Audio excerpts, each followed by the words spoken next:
नमस्कार दोस्तों, आज हम आपको एक ऐसी खौफनाक और दिल दहला देने वाली कहानी सुनाने जा रहे हैं जिसे सुनकर आपकी रूह कांप उठेगी। इस इंसान ने 40 साल की उम्र में 40 लोगों को एकदम बेरहमी से मारा था। ये कहानी है उस सीरियल किलर की जो खून करने के बाद उसी कमरे में बैठकर आराम से खाना भी खा लेता था। उसने काफी सालों तक पुलिस की नाक में दम करके रखा था, जिसकी वजह से पुलिस उसकी धूर्तता और बेखौफ अंदाज के सामने बड़ी बेबस नजर आ रही थी, क्योंकि वह सिर्फ मर्डर ही नहीं करता था बल्कि पुलिस को खुलेआम चुनौती भी देता था कि अगर हिम्मत है तो मुझे पकड़ कर दिखाओ। ये है सीरियल किलर चंद्रकांत झा। 2006 और 2007 में तिहाड़ जेल के आसपास एक के बाद एक सरकटी लाशों के मिलने से खौफ फैल गया था। कातिल लगातार पुलिस वालों को फोन पर धमकी भी दे रहा था। यही चूक चंद्रकांत को महंगी पड़ी और चंद्रकांत पकड़ा गया। तो दोस्तों, आज की कहानी उसी खतरनाक और बेरहम सीरियल किलर शख्स की है जिसका नाम चंद्रकांत झा था, जो बिहार के एक छोटे से गांव से दिल्ली में काम की तलाश में आया था। जो दिल्ली में छोटी मोटी मामूली सी दिहाड़ी मजदूरी करने के लिए बिहार से दिल्ली आया था, परंतु किस्मत ने उसे एक ऐसे रास्ते पर धकेल दिया जहां से वापसी मुश्किल ही नहीं नामुमकिन थी। तो चलिए शुरू करते हैं इस भयानक सफर को और जानते हैं चंद्रकांत झा के उस काले सच को जिसने दिल्ली की सड़कों पर खौफ का साया फैला दिया था। उससे पहले अगर आपने अब तक हमारे हत्याकांड यूट्यूब चैनल को सब्सक्राइब नहीं किया है तो जल्दी से चैनल को सब्सक्राइब कर लें और बेल आइकॉन को भी जरूर दबा दीजिए ताकि जुर्म की दुनिया की अनसुनी दास्तानें आप तक जल्द से जल्द पहुंच सके। इस कहानी की शुरुआत तिहाड़ जेल से होती है, जहां चंद्रकांत झा ने अपने पुराने अपराधों की सजा काटी थी। साल 2003 के नवंबर महीने की कड़कड़ाती ठंड में तिहाड़ जेल के गेट नंबर 1 के बाहर प्लास्टिक में लिपटी एक लाश मिली और इसके साथ ही एक चिट्ठी भी थी जिसमें लिखा था, मैं दिल्ली पुलिस के लिए ऐसे और भी गिफ्ट्स लाता रहूंगा। दिल्ली पुलिस के लिए यह एक खुली चुनौती थी, पर वे इसे हल्के में ले बैठे। कुछ साल बीते और 20 अक्टूबर 2006 को पुलिस को एक और कॉल आया। इस बार कॉलर ने बताया कि तिहाड़ जेल के गेट नंबर 3 के पास एक टोकरी में एक लाश रखी है। पुलिस वहां पहुंची और पाया कि सचमुच एक और लाश थी। ये देखकर सबके पैरों तले जमीन खिसक गई, क्योंकि तिहाड़ जेल जो दिल्ली का एक जाना माना जेल है, उसके बाहर बार बार लाश को रखना, ऐसा काम वही इंसान कर सकता है जिसको किसी भी चीज का डर ना हो। और साथ ही टोकरी में रखी लाश के साथ फिर एक चिट्ठी भी मिलती है जिसमें हत्यारे ने पुलिस को फिर से खुली चुनौती दी थी, अगर मुझे पकड़ सकते हो तो पकड़ कर दिखाओ। पुलिस ने इस मामले में छानबीन करने की कोशिश की, लेकिन उस वक्त उनके हाथ ऐसा कोई भी सबूत नहीं लगा जिसके बेसिस पर आगे बढ़ा जा सके। इसी तरह से 2 साल बीत गए, लेकिन वो लाश तिहाड़ जेल के बाहर किसने और क्यों फेंकी थी, इसका पता नहीं चल पाया। दिल्ली पुलिस के लिए यह स्थिति अब गंभीर हो चुकी थी। वह लगातार सीरियल किलर के द्वारा दिए गए सुरागों को समझने की कोशिश कर रही थी, लेकिन हर बार नाकाम हो रही थी। लेकिन 2007 में जब एक और लाश तिहाड़ जेल के बाहर मिली तो पुलिस के सब्र का बांध टूट गया। इस बार लाश के टुकड़े गेट नंबर 3 के पास फेंके गए थे और हर बार की तरह इस लाश के साथ भी एक चिट्ठी मिली थी। पुलिस ने जब लेटर पढ़ा तो उनके होश उड़ गए। हत्यारे ने खुलेआम उन्हें चैलेंज किया था। लेटर में लिखा था कि मैंने बहुत लंबे समय तक एक झूठे केस का सामना किया, लेकिन अब मैंने असली मर्डर किया है। अगर तुम लोग मुझे पकड़ सकते हो तो पकड़ कर दिखाओ। इस लेटर से साफ था कि हत्यारा दिल्ली पुलिस से नाराज था। यह कोई ऐसा व्यक्ति था जिसकी पुलिस के साथ कोई पुरानी दुश्मनी थी। पुलिस ने मामले की गहराई से जांच शुरू की, क्योंकि अब यह तीसरी बार था कि तिहाड़ जेल के बाहर लाशें मिली थीं। पुलिस को अंदाजा भी नहीं था कि आगे कितनी और लाशें उन्हें इसी तरह मिलेंगी। फिर 18 मई 2007 को तिहाड़ जेल के बाहर एक और लाश मिली। ये लाश भी पिछले केस की तरह गेट नंबर 3 के पास ही डंप की गई थी। पुलिस के लिए अब तक किसी भी लाश को पहचान पाना बेहद मुश्किल हो रहा था, क्योंकि हर लाश को कई टुकड़ों में काटकर तिहाड़ जेल के बाहर रखा जा रहा था। पुलिस पर अब दबाव बढ़ रहा था और उन्हें जल्द से जल्द इस सीरियल किलर का पता लगाना था जो उन्हें बार बार चुनौती दे रहा था। जांच ने अब और तेजी पकड़ ली थी और किलर और पुलिस के बीच अब चूहे बिल्ली का खेल चल रहा था। पुलिस के ऊपर बरसते प्रेशर और किलर के बार बार चैलेंज देने की वजह से इन्वेस्टिगेशन ने अब और ज्यादा जोर पकड़ लिया था। आखिरकार किलर की एक गलती उसके लिए भारी पड़ गई। इन्वेस्टिगेशन में नई रोशनी डालते हुए जल्दी ही पुलिस को एक राज का पता चला। लाश के पास जो लेटर मिलते थे उनमें कुछ नामों का अक्सर उल्लेख होता था जो किसी खास दुश्मनी की तरफ इशारा कर रहे थे। इन नामों में से एक नाम था additional deputy commissioner Manish Agarwal का और दूसरा था हवलदार बलबीर सिंह का। इस रहस्यमयी सीरियल किलिंग के पीछे छुपी एक बड़ी साजिश सामने आई। यहां तक कि इस क्राइम की राजनीति के अंदर की भी कोई अजीब गुत्थी थी जो वक्त बीतते ही और भी जटिल हो रही थी। पुलिस को अब तक यह तो निश्चित था कि वह किलर पहले भी तिहाड़ जेल में बंद था और उसने हत्याएं वहां के बुरे बर्ताव का बदला लेने के लिए शुरू की थी। इससे पहले भी वह एक लाश डंप कर चुका था जो पुलिस के लिए एक महासंदेश था। इस सुराग के मिलने के बाद पुलिस को और भी सुराग लगातार मिलते चले गए। अपने लेटेस्ट खत में खूनी ने यह भी माना था कि नवंबर 2003 को भी लाश उसी ने डंप की थी। इससे पुलिस को कम से कम यह पता चल गया कि यह किलर 2003 से पहले तिहाड़ जेल में बंद था। अब पुलिस के पास एक अंदाजा था कि संदिग्ध कौन हो सकता है। यह कोई ऐसा व्यक्ति था जिसे नॉर्थ वेस्ट डिस्ट्रिक्ट में हुए अपराध के लिए 2003 में सजा मिली थी और जिसे तिहाड़ के जेल नंबर 3 में रखा गया था। वहां हवलदार बलबीर सिंह ने उसके साथ बुरा व्यवहार किया था। बहुत सारे संदिग्धों को वेरीफाई करने के बाद पुलिस ने 4 लोगों को शॉर्टलिस्ट किया, लेकिन चंद्रकांत झा प्रमुख संदिग्ध था। अब पुलिस के पास सिर्फ एक काम बाकी था, मृतकों के पास मिले खतों की हैंडराइटिंग को संदिग्धों की हैंडराइटिंग से मिलाना। चंद्रकांत झा अपने आखिरी शिकार को यमुना के किनारे छोड़ते ही हरिनगर के एसएचओ को फोन करता है। उसका सोचना था कि इससे पुलिस को चकमा मिलेगा, लेकिन यहीं उसने सबसे बड़ी गलती कर दी। एसएचओ ने झा से बातचीत जारी रखी ताकि उसके बारे में अधिक जानकारी इकट्ठी की जा सके। इस वार्तालाप ने पुलिस को एक अहम सुराग दिया। यह वही आदमी था जिसे 2003 में नॉर्थ वेस्ट डिस्ट्रिक्ट में हुए अपराधों के कारण तिहाड़ जेल में रखा गया था। चंद्रकांता झा पुलिस से बचने के लिए लगातार अपना ठिकाना बदल रहा था। उसकी लोकेशन का पता लगाना मुश्किल था, लेकिन पुलिस ने उसके 4 प्रमुख छिपने के स्थानों को चिन्हित किया: यमुना, बिहार, अलीपुर, बड़ोला गांव और हैदरपुर। सबसे महत्वपूर्ण सुराग यह था कि झा एक स्कूटर में फिट रिक्शा चलाता था। पुलिस ने अपनी खोजबीन तेज कर दी और आखिरकार कड़ी मेहनत के बाद उन्हें झा अलीपुर में अपने बच्चों के साथ हलवा खाते हुए मिला। पुलिस ने उसे गिरफ्तार कर लिया और उसके अपराधों का खुलासा हुआ जिसने पूरे शहर को हिलाकर रख दिया था। पुलिस की बुद्धिमानी और संकल्प ने अंततः चंद्रकांत झा को न्याय के कटघरे में खड़ा कर दिया।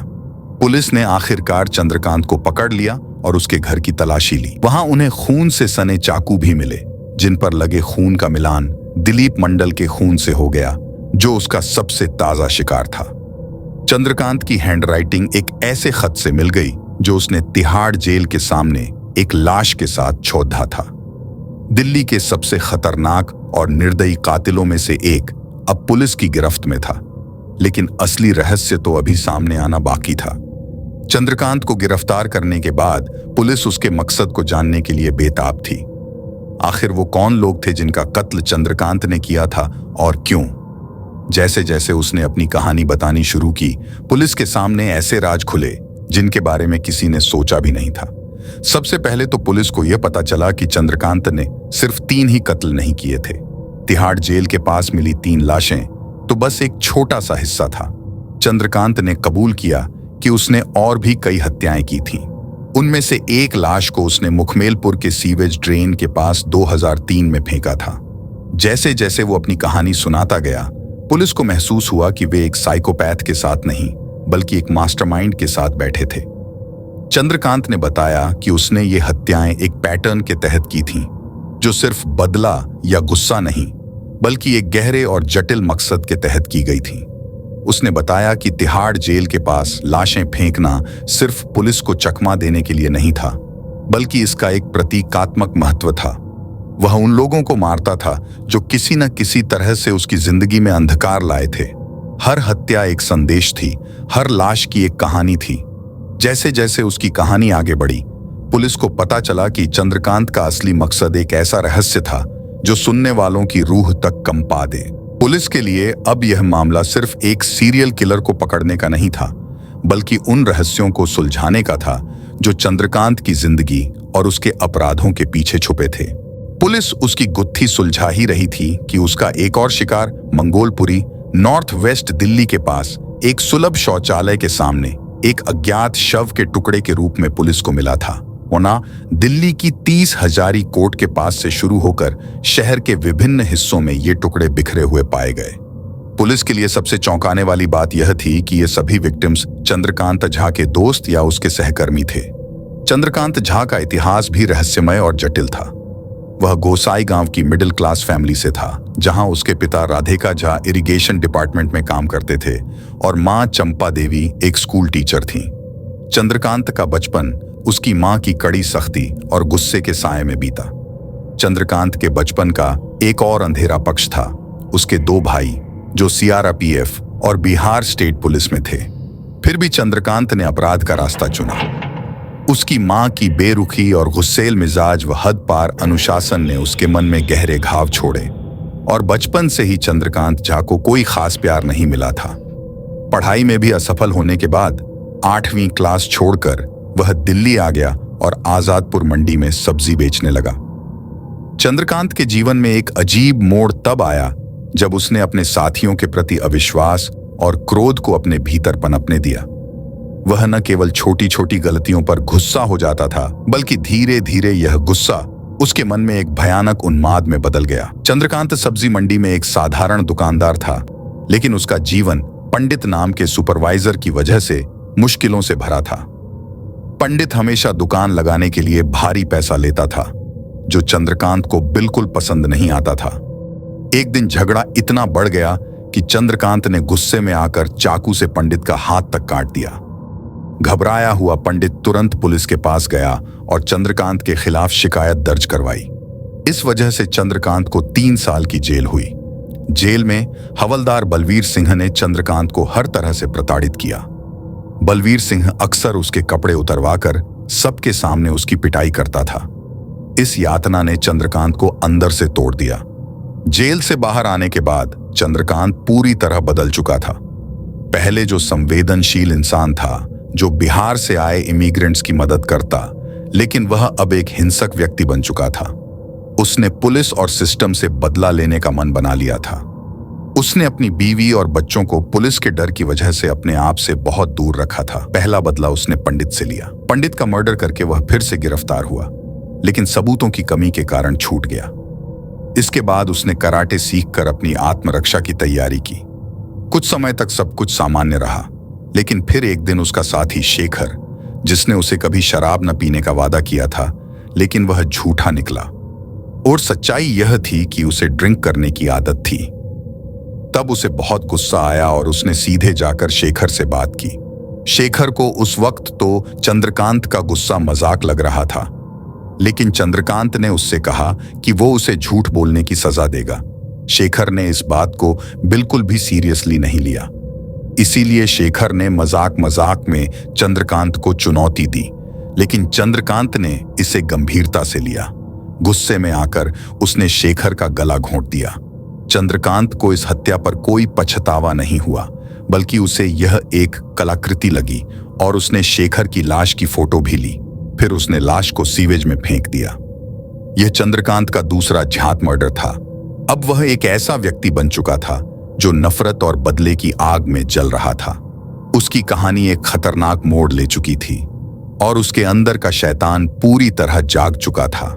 चंद्रकांत झा ने तीसरा खून उमेश का किया था। उमेश ने ही चंद्रकांत की नौकरी लगवाई थी, पर चंद्रकांत उमेश की किसी बात पर झूठ बोलने की वजह से इतना नाराज हो गया कि उसने उसकी हत्या कर डाली। उमेश की हत्या के बाद चंद्रकांत ने अपनी हिंसक प्रवृत्ति को छुपाने की पूरी कोशिश की, लेकिन अंदर ही अंदर वो और भी ज्यादा आक्रामक होता जा रहा था। उसकी क्रूरता का अगला शिकार गुड्डू बना, और गुड्डू की हत्या सिर्फ इसलिए की थी क्योंकि गुड्डू गांजा पिता था और वो चंद्रकांत को पसंद नहीं था। 2005 में गुड्डू की लाश मंगोलपुरी के एक सुलभ शौचालय के पास मिली। इस बार चंद्रकांत ने पुलिस को एक संदेश भेजा था जिसमें उसने गुड्डू की हत्या के बारे में स्पष्ट रूप से बताया था। यह पुलिस के लिए एक खुली चुनौती थी। 2006 में चंद्रकांत ने अपने एक साथी अमित मंडल की हत्या कर दी। उसे शक था कि अमित लड़कियों पर बुरी नजर रखता है। अमित की लाश वह दूसरी लाश थी जो पुलिस को तिहाड़ जेल के गेट नंबर 3 के पास मिली। हत्या के बाद चंद्रकांत ने पुलिस को फोन करके अमित की हत्या की जानकारी दी और उनका मजाक उड़ाया।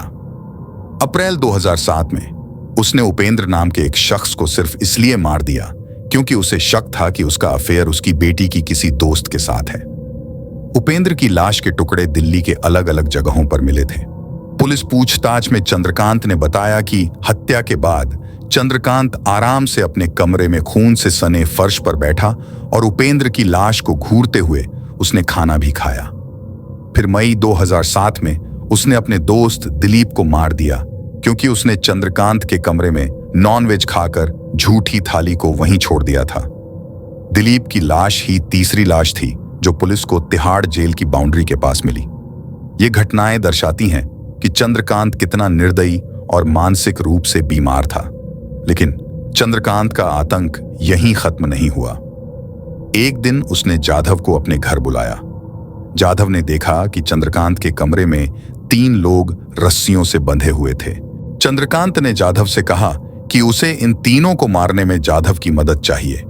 लेकिन इन तीनों को देखकर जाधव पहले तो पूरी तरह से ब्लैंक हो गया, लेकिन उसको बाद में यह समझ आ गया था कि अगर उसने चंद्रकांत की बात से एग्री नहीं किया तो उसका हाल भी इन तीनों जैसा हो सकता है।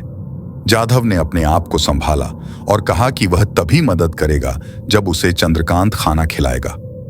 चंद्रकांत जैसे ही खाना लेने बाहर गया, जाधव ने उन तीनों को आजाद कर दिया और वे सब अपनी जान बचाकर भाग गए। आज की तारीख में चंद्रकांत जेल में है, लेकिन जाधव और उसके साथ भागे लोग अब भी डर में जी रहे हैं कि अगर चंद्रकांत बाहर आया तो वह उन्हें मार डालेगा। चंद्रकांत की हिम्मत का कारण यह था कि उसे लगता था कि हमारा जस्टिस सिस्टम बद्दा ही नाकारा है, वो उसका कुछ भी नहीं बिगाड़ पाएगा। और कहीं ना कहीं इसमें थोड़ा कंट्रीब्यूशन हमारे जस्टिस सिस्टम का भी है, क्योंकि जब चंद्रकांत झा का ट्रायल शुरू हुआ तो सबको यकीन था कि उसे सख्त सजा मिलेगी, लेकिन पुलिस की एक बड़ी चूक ने उसे बचा लिया। घटना के दिन पुलिस को हत्या के स्थान पर एक पत्र मिला था। इस पत्र को सबूत के तौर पर संभालने में पुलिस ने लापरवाही बरती। पत्र को सील बंद करने की बजाय उन्होंने उसे कई पुलिस वालों के हाथों से गुजारा। फॉरेंसिक डिपार्टमेंट में भी यही गलती दोहराई गई। ट्रायल के दौरान चंद्रकांत के वकील ने इस चूक का फायदा उठाया। उन्होंने साबित किया कि पत्र को सही तरीके से हैंडल नहीं किया गया था और इसलिए उसका कोई कानूनी महत्व नहीं है। चंद्रकांत के खिलाफ 7 लोगों की हत्या के आरोप लगाए गए थे, लेकिन चार्जशीट में इस पत्र का कहीं भी जिक्र नहीं था। इन सब कारणों की वजह से कोर्ट ने चंद्रकांत को जमानत दे दी। यह घटना पुलिस की लापरवाही और जस्टिस सिस्टम की खामियों का एक उदाहरण बन गई। लेकिन इस बार पुलिस किसी भी हाल में उसे बचने नहीं देना चाहती थी। इसीलिए आखिरी शिकार दिलीप मंडल के ब्लड सैंपल को आधार बनाकर उन्होंने अदालत में एक बार फिर से अर्जी दाखिल की। अदालत को भी यह सबूत ठोस लगा और चंद्रकांत की जमानत खारिज करते हुए उसके ऊपर 7 मर्डर का मुकदमा चलाया गया। 5 फरवरी 2013 को लोअर कोर्ट ने चंद्रकांत झा को फांसी की सजा सुनाई। बाद में जब मामला ऊपरी अदालत में पहुंचा तो उसकी फांसी की सजा को उम्र कैद में बदल दिया गया। अब चंद्रकांत तिहाड़ जेल के अंदर है। उसी जेल के बाहर उसने कभी लाशें फेंककर पुलिस को परेशान किया था। जेल में 15 साल बिताने के बाद 16 अगस्त 2023 को चंद्रकांत को 90 दिन के पैरोल पर रिहा किया गया। उसने कहा कि 4 बेटियों का पिता होने के नाते उसे अपनी सबसे बड़ी बेटी के लिए योग्य वर ढूंढना है। जितने भी दिन वह बाहर था, पुलिस ने उस पर कड़ी नजर रखी। यह कहानी हमें यह समझाती है कि मेंटल प्रॉब्लम किसी भी व्यक्ति को हो सकती है। हमें इन्हें समय रहते हल करना चाहिए ताकि कोई और चंद्रकांत झा न बने। आप क्या सोचते हैं? क्या यह सजा चंद्रकांत के लिए काफी है? अपनी राय हमें कमेंट करके जरूर बताएं। चंद्रकांत झा का यह अध्याय खत्म हो गया, लेकिन उसके पीछे छोड़े गए निशान और यादें हमेशा के लिए दिल्ली की गलियों में बसी रह गईं। यह कहानी न केवल एक सीरियल किलर की थी, बल्कि एक ऐसे इंसान की भी थी जिसने अपने भीतर के अंधेरे से कभी बाहर निकलने की कोशिश नहीं की। और साथ ही अगर आपको यह कहानी पसंद आई हो तो इस वीडियो को लाइक और शेयर जरूर करें। और अगर आपने अब तक क्राइम की दुनिया से जुड़ी ऐसी ही कई अनोखी कहानियों के लिए हमारे हत्याकांड YouTube चैनल को सब्सक्राइब नहीं किया है तो जल्दी से चैनल को सब्सक्राइब कर बेल आइकन को जरूर दबाएं। साथ जुड़े रहें। धन्यवाद।